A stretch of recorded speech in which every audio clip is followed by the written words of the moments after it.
बड़ा दुखवा दे लो 7 महीना से जेपीएससी हो दादा। जयराम महतो जी भी लड़ रहे थे, जयराम महतो जी भी आज डुमरी से विधायक चुन करके आ चुके हैं। ये छात्र सरकार से नहीं हमसे उम्मीद रखे, ये बात स्पष्ट है कि 29 के मेरी तैयारी है। आपको जो है कि 3 ऑप्शन हम दे रहे हैं, जेएमएम, बीजेपी या जेएलके। इन 3 पार्टियों में से किस पार्टी से आप टिकट लेना पसंद करें? सड़क पे रहूं या सदन में? अब तो सदन में तो 25 में नहीं पहुंच पाया, 24 में, तब 29 की ही तैयारी है ना। जब पूरा थू होने लगा सरकार के, आयोग का थू होने लगा। अगर जेपीएससी नौटंकी करेगी तो कुछ प्रक्रिया रोक के रखे हैं, उस प्रक्रिया को भी पूरा करेंगे। सबको न्योता भी दिया।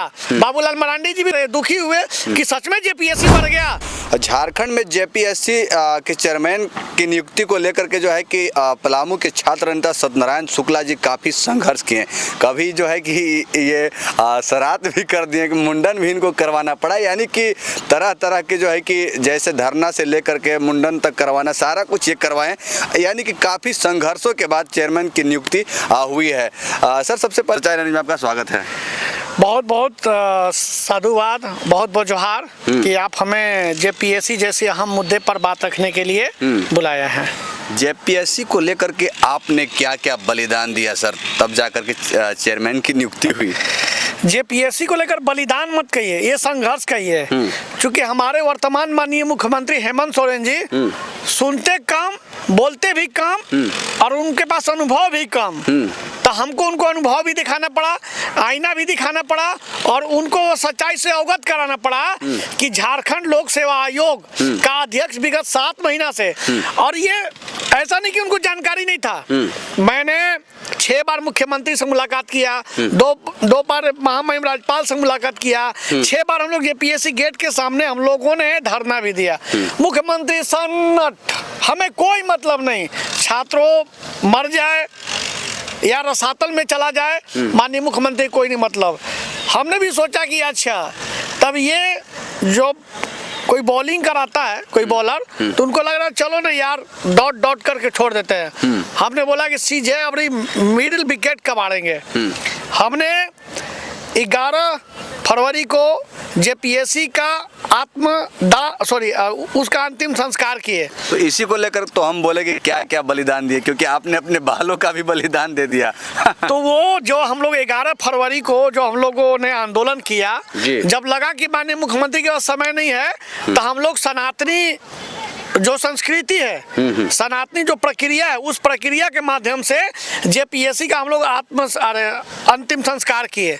काफी छात्र रो भी रहे थे, अपना दुख प्रकट भी कर रहे थे कि बड़ा दुखवा दे लो 7 महीना से जेपीएससी हो दादा। ये हम भी रो रहे थे, बच्चे भी रो रहे थे, वाकई में बच्चे पीड़ित थे। तो जब कोई हमारे घर परिवार में कोई मरता है तो नहीं होता कि बड़ा दुखवा दे लो भगवान, चाहे जो भी। उसी प्रकार हम लोग को भी दुख जेपीएससी दे दिया था। तो जेपीएससी को पैरालिसिस मार दिया था, जेपीएससी का एक अलंग भी खत्म हो गया था, एक अलंग भी खत्म हो गया था, अब उसकी धड़कनें चल रही थी। हम पहुंचे, अचानक से जेपीएससी का मौत हो जाती है। तो हमने उसकी दाह संस्कार किया। जब हम रात में सोए तो हमको सपना आया कि तुम तो हमें अंतिम संस्कार कर दिए, लेकिन अब पिंडदान कौन करेगा? हमारा आत्मा जो भटक रहा है उसको शांति कहाँ से मिलेगा? तो अचानक हम लोगों ने प्लान बनाया। एक दिन हम लोगों ने शोक संवेदना भी रखा। उसके बाद इस विपक्ष के नेता बाबूलाल मरांडी जो भी बोले, इस राज्य के जितने भी प्रतिपक्ष पक्ष के नेता थे, हम लोगों ने ब्रह्म भोज के लिए सबको न्योता भी दिया। सबको न्योता भी दिया। बाबूलाल मरांडी जी भी दुखी हुए कि सच में जेपीएससी बढ़ गया। हम कि हाँ सर, आप ट्वीट करके जेपीएससी के बातों से माननीय मुख्यमंत्री को अवगत करा रहे। तो जेपीएससी ही हमको सपना दिया कि शुक्ला जी अंतिम संस्कार करने से काम नहीं चलेगा, हमारा पिंड दान करिए, हमारा कई पुरुष बर्बाद हो जाएगा। अगर सर, जेपीएससी के अध्यक्ष कौन बने और उन पे छात्रों की क्या उम्मीद, छात्र अभ्यर्थियों की क्या उम्मीद रहेगी? आ रहे हैं, उस पर भी आ रहे हैं। तो जब पिंड दान किए हम लोग, तब पिंड दान के बाद हमें लगा कि अगर हम ब्राह्मण को भोज नहीं कराएंगे तो भी एक हम पर आके सपना में परेशान करेगा, यार पिंड दान तुम कर दिए, आप तुम हमें हम बोले सब विधिवत पंडित जी को बुलाकर पिंड दान करके श्राद्ध करके, और हम एक चीज हमसे मिस्टेक हो गया, जो दान होता है ना वो दान नहीं किए हैं। दान हो सकता है कहीं गौ दान बच गया। अगर जेपीएससी नौटंकी करेगी, अगर जेपीएससी नौटंकी करेगी तो कुछ प्रक्रिया रोक के रखे हैं, उस प्रक्रिया को भी पूरा करेंगे जी। आपने प्रश्न किया कि जेपीएससी अध्यक्ष कौन बने, और एक और क्या प्रश्न था? अभ्यर्थियों की क्या उम्मीद रहेगा? देखिए, जिस प्रकार जेपीएससी के अध्यक्ष बने हैं, अभी फिलहाल वो मिजोरम में ही टहल रहे हैं। अब पता नहीं क्या, अगर आपको दायित्व मिला तो आपको बैठना चाहिए जी। एल ख्यांगते सर पूर्व मुख्य सचिव इस राज्य के से अक्टूबर में रिटायर हुए थे। आखिर इनको बनाना ही था, इनको बनाना ही था। तो अक्टूबर के बाद जब ये सारी जो प्रोसेस कंप्लीट हुई थी इलेक्शन के, उनको तो बना देना चाहिए था। तो ये तो सोच विचार करते करते करते जब पिंडदान हुआ, जब पूरा थू होने लगा सरकार के, आयोग का थू होने लगा, जब तब उसको लगा कि नहीं करना चाहिए। स्वास्थ्य मंत्री जी बड़ा एक भोकाल टीम के जो प्रकार हैं समर जी, उन्होंने पूछा कि बच्चे पिंडदान किए तब आप चेयरमैन, बोले पिंडदान करने से थोड़े होता है। तो चेयर बोल देना चाहते हैं स्वास्थ्य मंत्री जी को कि हम जब तक है ना, अभी बहुत पिंडदान होगा, चिंता नहीं करना है, जरूरत पड़ने पर और भी नए नए पिंडदान होंगे, इसीलिए आप अपने शब्दों में लगाम रखिए। मैं स्वास्थ्य मंत्री के लिए कहना चाहता हूँ। अब छात्रों का क्या उम्मीद है? छात्रों का कोई उम्मीद ही नहीं है। जिस महीना से 7 महीना से छात्र एकदम अपना कोमा में जाने की स्थिति में थे। 1-2 लड़की तो सुसाइड भी कर ली है, सुसाइड भी कर ली है। एक कुछ लोग करने वाले थे। बच्चे ने सोशल मीडिया के माध्यम से सरकार तक मैसेज पहुंचाया कि हमको इच्छा मृत्यु दे दीजिए, हमें इच्छा मृत्यु दे दीजिए। सरकार को सुनाने के लिए हमने हर कदम उठाए।